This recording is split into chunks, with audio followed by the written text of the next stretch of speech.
Bonjour tout le monde. Aujourd'hui, Benoît de Wi-Fi-Plex, on rencontre Danny et Steven de Ziplex. On va parler de leur parcours en immobilier, de l'outil Ziplex en tant que tel qui vous permet de comprendre la valeur de vos logements dans un marché donné, du site ARL qui est une extension de Ziplex. On va laisser les gars parler de ça. Et puis, on va faire aussi une approche sur le groupe sur Facebook, le banc de l'immobilier. Et puis, qu'est-ce qui s'en vient en immobilier en 2021? On va leur demander de faire des prévisions et sortir leur boule de cristal. Donc, bienvenue Danny, bienvenue Steven dans notre studio Wi-Fi-Plex. Donc, si on commencerait à parler de votre parcours en immobilier, qu'est-ce qui vous a amené en immobilier au tout début? Ouais, en fait, je vais commencer parce que dans le fond, c'est un peu moi. Ça fait déjà quand même quelques années que je suis investisseur immobilier. J'ai commencé en 96, puis ce que je mentionne tout le temps, c'est que quand j'ai acheté mes premiers immeubles sur la même rue, en fait, il y avait des immeubles, dans le fond, mettons des 5,5 qui étaient à des prix vraiment différents. Donc, j'avais mon voisin d'en face qui était peut-être à 700, puis moi, j'étais à 625 ou 800. Tu sais, fait que, il y avait vraiment une grosse disparité, puis je me demandais vraiment, tu sais, j'avais 20 ans à peu près, puis je me demandais... Dans quel secteur? C'était à Vimont, à Laval. OK. Puis je me demandais tout le temps, mais qu'est-ce qui vient évidemment jouer sur ce niveau de loyer-là? Puis là, je prenais évidemment les journaux locaux, puis des fois, je faisais des appels même aux propriétaires, puis je notais ça dans un bon vieux Excel. Puis évidemment, ben là, je me faisais comme des stats un peu... C'était très archaïque, mais bref, c'était un Ziplex dans le fond, très primitif, si on peut dire. 0.1. Ben, c'est ça. Puis de là, évidemment, je voyais qu'il y avait vraiment une belle possibilité au niveau des loyers à être mis à un niveau qui reflète plus le marché, en fait. Donc, c'est comme ça, évidemment, que moi, l'optimisation a toujours été à la base, dans le fond, vraiment ancrée en moi. Puis à peu près 20 ans plus tard, ben c'est là où est-ce que on a mis en place, moi et Steven, Ziplex, tel qu'on... Ben, pas comme on le connaît là, mais il y a eu une première version. Avant Ziplex? Non, en fait... on s'est rencontrés, moi, dans mon parcours, si on veut, à moi. Là, moi, on s'entend, mon parcours, il n'est pas aussi long, il est pas étendu sur 20 ans, là, mais dans le fond, moi, j'ai commencé, j'ai étudié en finance au HEC. OK. Dans le fond, l'investissement, ça a toujours été quelque chose qui m'intéressait. Moi, de ce que j'aimais de la finance, c'était d'analyser un projet. C'était, OK, on investit tant, on finit, au final, on a combien. Donc, moi, c'est pour ça, en fait, que j'aimais l'immobilier. C'était l'aspect investissement. Okay. Donc, j'ai étudié en finance dans le but de peut-être me trouver un emploi, soit en immobilier, soit en évaluation de projet. Puis là, c'est arrivé comme ça. On se cherchait un stage, moi et un de mes amis. Puis j'ai rencontré Danny qui cherchait, lui, du belle rencontre. Belle rencontre, mais au début, c'était vraiment... on faisait de la prospection immobilière, donc on était vraiment pas... on était vraiment ailleurs. Là, okay. Puis ça a été la première expérience qu'on a eue ensemble. Puis en fait, c'est vraiment en parlant à un maximum de propriétaires d'immeubles, dans le fond, qu'on a pu vraiment définir c'est quoi les besoins. Puis tu sais, quand on parle d'immeubles locatifs, quand on veut évidemment générer des revenus, bien, c'est sûr que c'est la donnée la plus intéressante sur laquelle miser. Puis c'est sûr qu'il n'y avait pas de baromètre. Tu sais, oui, il y avait la SCHL qui faisait des statistiques, qui en font depuis toujours.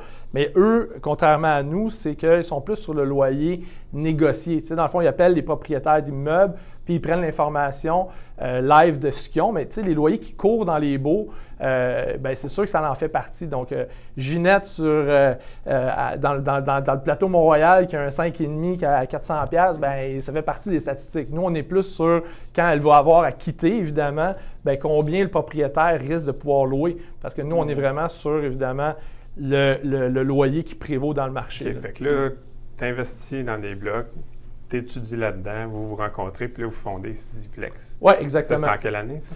Dans le fond, ça fait 4 ans. Ça fait 4 ans. Ouais. Okay. Fait que là, vous fondez Ziplex, vous engagez les développeurs, vous développez une application. Ouais. Puis là, aujourd'hui, l'outil Ziplex est disponible à tous les investisseurs pour évaluer c'est un baromètre du loyer. Hein? Donc, on est capable de dire partout au Québec, dans le fond, bien, c'est sûr qu'on est inhérent où est-ce qu'il y a des immeubles qui sont mis en location, évidemment, là, mais partout dans la province, dans le fond, on est capable de sortir de la donnée à même Ziplex.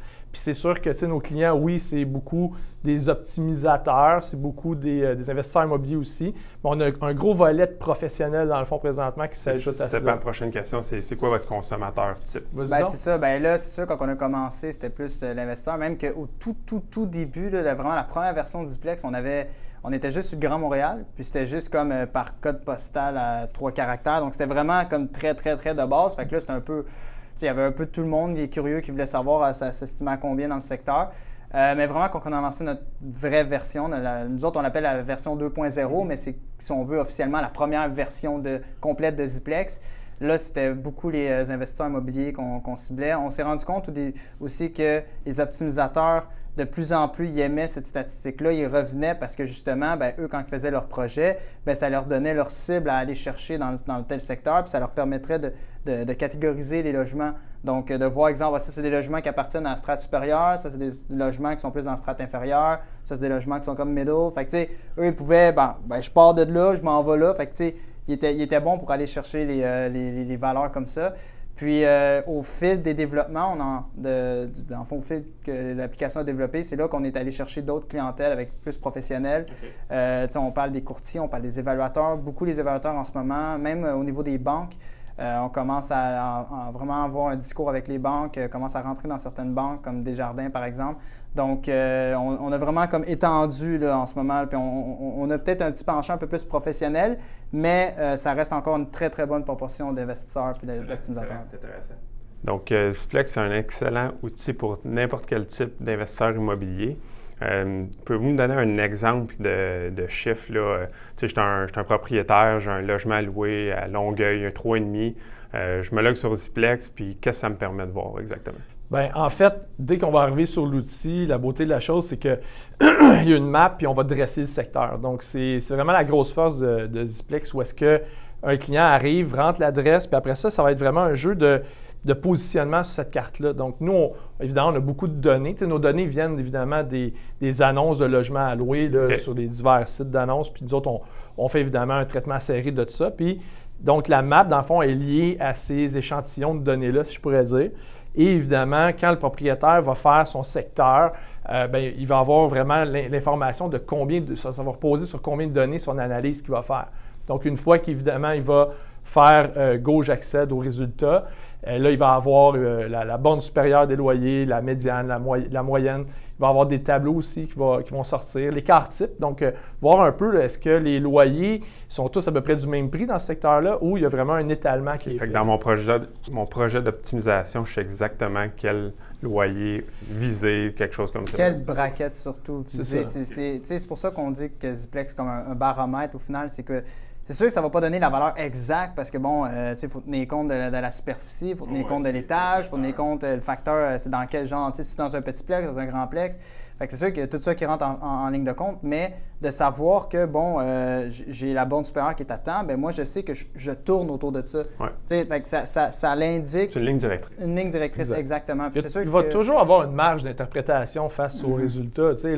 Le logement du rez-de-chaussée dans un triplex va toujours valoir plus cher pour la même grandeur que celui du sous-sol. C'est un peu normal. Ouais. Nous, présentement, on met les caractéristiques de plus en plus de l'avant dans Ziplex. Puis les gens peuvent également, exemple, exclure les logements chauffés ou éclairés, ce qui n'était pas là dans la version précédente, exemple. Mais on peut vraiment, là, de mieux en mieux, arriver à raffermir cette fameuse marge d'interprétation-là. Okay. Puis nous autres, c'est là-dessus qu'on travaille. Notre mandat, nous autres, on est vraiment focus là-dessus pour arriver à faire en sorte que le client investisseur ou professionnel puisse arriver à un prix ou un loyer, dans le fond, qui est très, très, très pointu puis très axé vers, évidemment, son projet qui est en cours. Donc ça, c'est vraiment notre mandat. OK. Puis au niveau des données comme telles, je sais qu'aujourd'hui, tu nous as amené des petits chiffres, là, justement, ce qui a trait au Wi-Fi vraiment spécifiquement. Peux-tu nous parler un petit peu des chiffres que tu nous as apportés? Dans le fond, on se disait, pourquoi pas parler plus d'Internet? On parlait des caractéristiques tantôt comme le chauffé éclairé, mais Internet devient évidemment un beau point de mire pour les optimisateurs. En fait, c'est une des optimisations qui fait énormément de sens pour quelqu'un qui veut évidemment arriver à faire une mise à prix plus intéressante sur le marché. Puis on ne se cachera pas, je pense qu'il y a de plus en plus d'investisseurs aussi qui le font. Nous, on a évidemment sorti un maximum d'informations de notre data. On a exclu les logements, les condominiums, parce qu'on peut faire cette distinction-là. Donc, on a exclu les condominiums, on a pris l'historique. Bon, on est allé vraiment de manière quand même grossière. Puis, dans le fond, l'information qu'on sort de ça, c'est qu'il y a environ 11 % des annonces de logements à louer qui ont été offertes au marché, dans le fond, qui incluent du Wi-Fi. Donc, c'est quand même une information intéressante. Puis après ça, on a dresser ça un petit peu au niveau des 10 plus grandes villes du Québec, dans le fond, les 10 plus grands marchés locatifs. Puis on se rend compte, dans le fond, que oui, Montréal va toujours trôner au top des villes, bien souvent. Puis c'est encore le cas, là, le Wi-Fi à Montréal, on est à plus dans les 13 %. Puis vraiment, au niveau de la grande gagnante, comme je te disais tantôt avant l'entrevue, c'est qu'à Sherbrooke, c'est vraiment l'endroit au Québec où est-ce qu'il y a le plus le Wi-Fi. 18 % des annonces de logements alloués, ils ont cette connotation-là. Mais c'est sûr que ce qui est intriguant au niveau de Sherbrooke, c'est que c'est pas là où est-ce qu'on a le plus grand écart au niveau du loyer. Donc, c'est comme si ça fallait que le Wi-Fi soit inclus dans les baux parce que ça n'a pas un écart énorme sur le loyer au final. Donc, ça, c'est le genre de... Je confirme que vos chiffres sont exacts parce que chez Wi-Fi-Plex, c'est une région qui est extrêmement chaude, si on veut, là, le Wi-Fi à Sherbrooke. Fait que c'est super intéressant. Puis, est-ce que vous avez d'autres choses à ajouter? Oui, en fait, dans une mesure vraiment étonnante, on a, exemple, Laval puis Longueuil qui, eux, ont à 6 % des annonces. Fait que vous allez avoir beaucoup de travail, je pense, à Laval et Longueuil. On est vraiment à 6 % des annonces qui comportent le fameux Wi-Fi. Puis en termes d'influence sur le loyer, parce que c'est sûr que...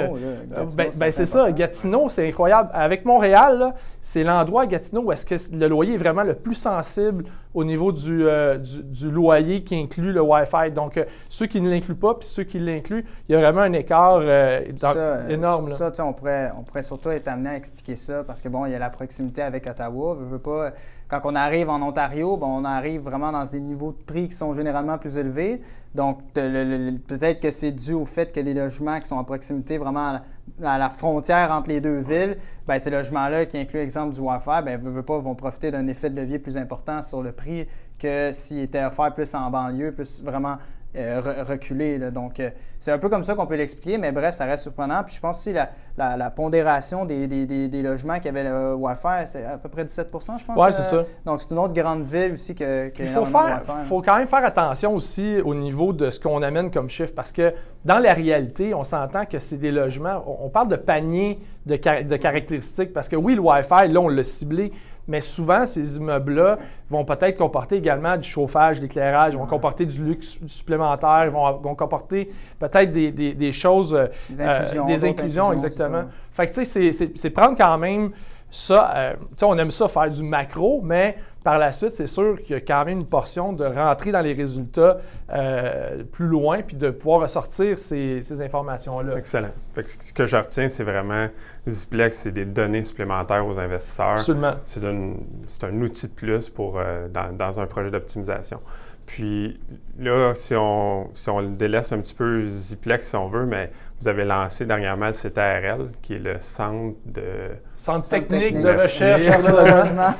un beau jeu de mots qui, dans le fond, c'est le fun parce que CTRL, la fameuse touche contrôle sur l'ordinateur, on trouvait que c'était le fun. C'est la touche raccourcie qui permet rapidement de... Tu sais, tantôt, tu parlais de Ziplex. Là, quand on a lancé notre première version, c'était axé sur les 3 premiers caractères du code postal, donc Zip, puis Plex, évidemment, est venu se greffer à ça. Bien, CTRL, c'est parce qu'évidemment, on trouvait que c'était, en tout cas, la manière qu'on l'a défini, c'était le fun. Puis même notre slogan maintenant, c'est « Prenez le contrôle sur vos défis du logement ». Tu sais. Parce qu'il y a vraiment des défis actuels dans le marché. Puis justement, comme on en parlait tantôt, oui, c'est bien beau de voir Ziplex comme un baromètre, de voir vraiment at large comment ça se passe. Mais après ça, on a vraiment des défis qui sont beaucoup plus spécifiques à la réalité de différents investisseurs. Donc, c'est là où est-ce que nous, dans le fond, il y a vraiment le côté humain, dans le fond, qui vient prendre le relais. Là. Côté analyse. Exactement. Là, c'est là où est-ce que, quand il expliquait le fameux panier, là, dans le fond, tous les différents facteurs qui impactent avec le fait que tu es dans quel étage, quel type de bâtisse, le niveau de qualité, même la superficie. Donc, ce qui est vraiment un gros avantage quand on tombe vraiment dans un mandat CTRL, c'est qu'on va même jusqu'à aller dans la superficie, calculer le loyer au pied carré. Fait que c'est là où est-ce qu'on se penche sur chacun des petits critères qui sont dans le logement. On les compare avec le secteur environnant. On est capable de voir, exemple, si c'est un projet d'optimisation, bien, qu'est-ce qui a l'air d'être vraiment prisé dans le marché. Donc, ça donne des avenues, ça permet de dresser un plan d'action puis de dire, bon, bien, je sais que je peux faire tel type d'optimisation puis aller chercher environ un tel niveau de prix beaucoup plus précis que que juste Ziplex. Comme Danny l'a expliqué, Ziplex plus le baromètre, tandis qu'Excetera, c'est vraiment comme le plan de match pour de dire, moi je pars de là, je m'en vais là, c'est quoi que je dois faire en cours de route, puis quand je vais arriver à destination, ça va valoir combien. C'est vraiment que ce soit autant pour un loyer de faveur, parce qu'évidemment, il y a des gens qui sont confrontés à cette réalité-là. Là. Les gens, évidemment, qui ont acheté un immeuble, puis évidemment, il y avait quelqu'un de la famille qui habitait là, puis qui profitait d'un loyer plus dérisoire, si on pourrait dire. Donc, eux, ils ont besoin de venir prouver la valeur du logement. Donc, ça, on prend ça, évidemment, comme mandat. C'est parce que ça s'appuie vraiment sur énormément de données, contrairement à arriver puis venir avoir à défendre, si on pourrait dire, un loyer du marché avec quelques annonces de Kijiji sorties. Ouais. On n'est pas là. Nous, on est vraiment dans le détail. Puis, le résultat en est qu'on produit un rapport qui est quasiment aussi étoffé qu'un évaluateur agréé le ferait pour une maison, mais nous, notre spécialité, évidemment, c'est le logement. Donc, c'est sûr que ça, c'était quelque chose. C'est vraiment, dans le fond, le pas supplémentaire qui était nécessaire à Ziplex d'aller plus loin, évidemment. C'est un Ziplex personnalisé. Ouais, c'est un Ziplex stéroïde. Oui, c'est ça. Fait que je vous mandate pour mon logement en particulier, vous faites mon analyse. Ouais. Fait que je suis un client, je viens vous voir, je vous appelle. Vous faites le mandat personnalisé pour mon immeuble ou un logement en particulier. Exact. Avec un rapport personnalisé qui est remis au client. Puis on vient justement raffermir ce que je disais tantôt, les marges d'interprétation. Puis, il n'y a pas deux logements pareils, puis il n'y a pas deux logements qui ont les mêmes définitions de qualité, puis tout ça. Donc, nous, c'est là où est-ce qu'on étudie pratiquement chaque ligne d'adresse qu'on ressort, puis on fait vraiment un travail de moine, si je pourrais dire, à ce niveau-là. Mais les rapports, à date, sont très prisés. On est très heureux. C'est un beau volet qu'on a ajouté tout dernièrement. En fait, pratiquement au même moment du lancement de la version 3.0 de Ziplex, qui est quand même encore très récente. Donc, on est pas mal fiers de ce volet-là, effectivement. Oui, ça, on voit beaucoup de mentions de ça dans vos infolettes, là, votre fameuse infolette. Ouais. Super intéressante à lire à toutes les semaines. Puis, tu sais, si on parle un petit peu de votre présence en ligne, je pense que il y a l'infolette qui est très populaire. Vous avez votre blog, site Internet. Puis dernièrement, je pense que vous avez lancé le ban de l'immobilier avec certains partenaires. Ça, c'est vraiment drôle parce qu'on est des tripeux d'immobilier, veux pas. Là. J'adore l'immobilier. Oui, j'aime Ziplex, mais l'immobilier a toujours fait partie de moi. Puis on a un groupe, on est un petit groupe de gens qui avaient une conversation Facebook depuis 2-3 ans. Puis on se disait pourquoi pas amener ça à un autre niveau, l'immobilier, en mettant un groupe qui est plus axé sur nos valeurs et comment on voit ça. Donc, on est quand même une bonne gang d'admins qui sont sur ce groupe-là. Puis, c'est un groupe privé, je pense. Oui, bien, c'est un groupe privé, mais c'est sûr que, tu sais, habituellement, quelqu'un fait une demande pour y accéder, on dit pas mal oui. Ouais. C'est sûr qu'on mise sur le fait d'amener le discours vraiment à un autre niveau. Donc, il n'y a pas de référencement mis sur le groupe. On essaye de... Tu sais, il n'y a pas de mauvaises questions, mais des choses qui reviennent souvent. On essaye de favoriser le fait de faire une recherche, évidemment, avant de poser la question. Donc, ça, c'est une autre belle façon de se faire, dans le fond, une place là, en immobilier, puis de vraiment s'intéresser aux autres, comment ils le font. On aime beaucoup Ouais, je vous confirme, le groupe est super intéressant à date. Je suis membre depuis quelques mois, puis les conversations sont vraiment intéressantes.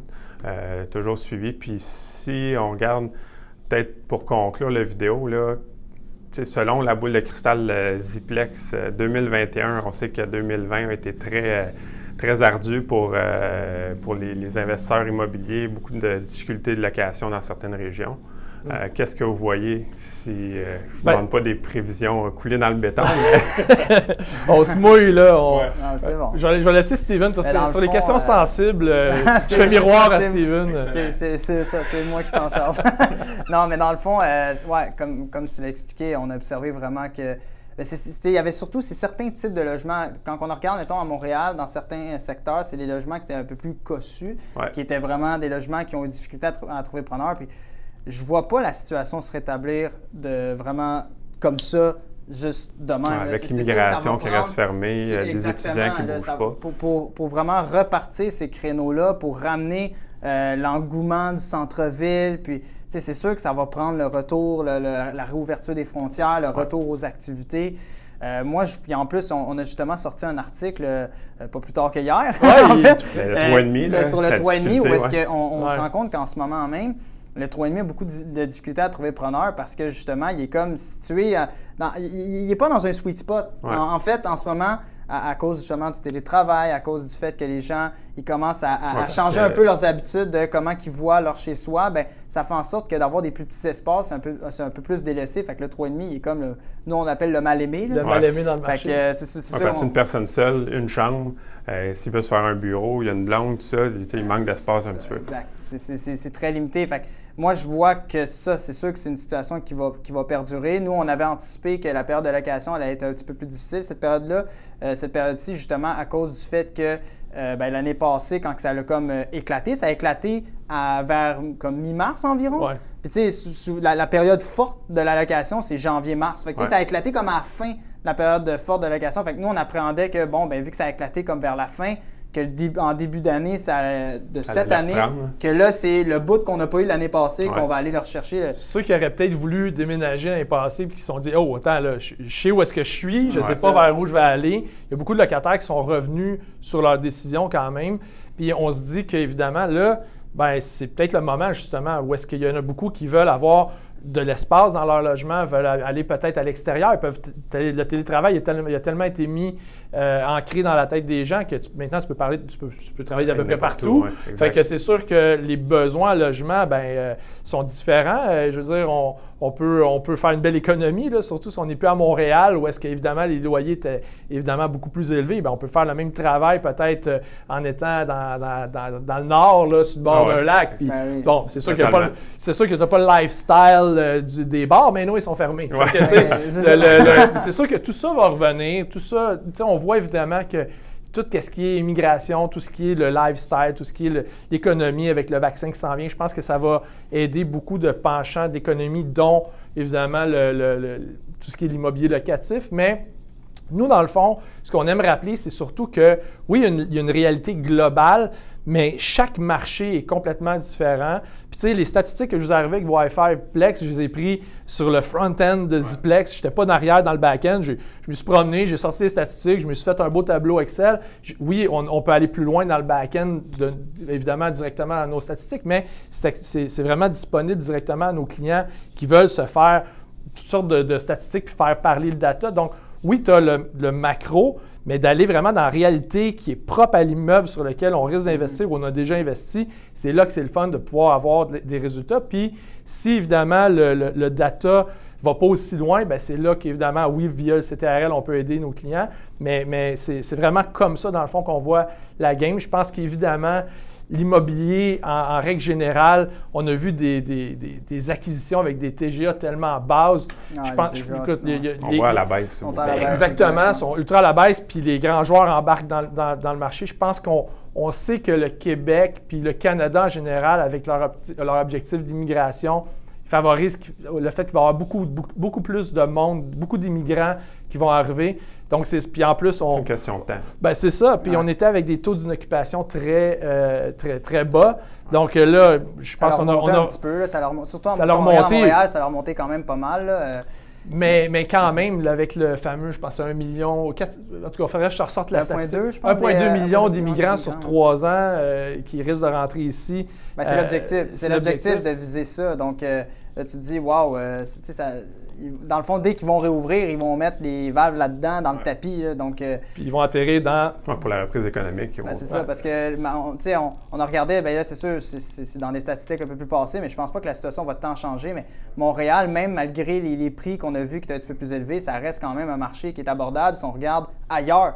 Donc, tu rouvres l'économie, tu te dis, tu rouvres, l'immigration au Canada, tu sais que ça va impacter grandement Montréal, parce que Montréal, je pense que c'est un peu là où est-ce que les immigrants s'en viennent en priorité, puis même qu'ils restent au final. On avait déjà sorti une statistique là-dessus, je pense que c'était autour de 70%, 80% qui restaient à Montréal. Donc, Montréal risque de devenir un pôle assez important quand l'immigration va retourner dans le tapis. Ça. C'est super intéressant, ça, les gars. On aurait pu en parler pendant 2 heures, je pense.